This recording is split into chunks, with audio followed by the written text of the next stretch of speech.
కేజీహెచ్లో నెలలు నిండని బిడ్డ ఆరోగ్యం కోసం ఓ తండ్రి పడిన కష్టం సామాజిక మాధ్యమాల్లో వైరల్ అయింది. తూర్పుగోదావరి జిల్లా కోటనందూరుకు చెందిన అల్లు శిరీష అనే గర్భిణికి కుటుంబ సభ్యులు కేజీహెచ్ ప్రసూతి విభాగంలో చేర్పించారు. నెలలు నిండకుండానే ఓ బిడ్డకు జన్మనివ్వడంతో ఆ శిశువును పిల్లల వార్డుకు అనుబంధంగా ఉన్న ఎన్ఐసీయూలో ఉంచాలని వైద్యులు సూచించారు.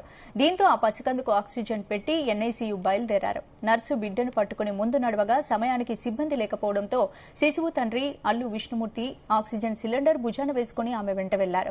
ఈ ఘటనను వీడియో తీసిన కొందరు సామాజిక మాధ్యమాల్లో పెట్టారు. దీనిపై ఆసుపత్రి సూపరింటెండెంట్ డాక్టర్ శివానంద ఆరా తీశారు.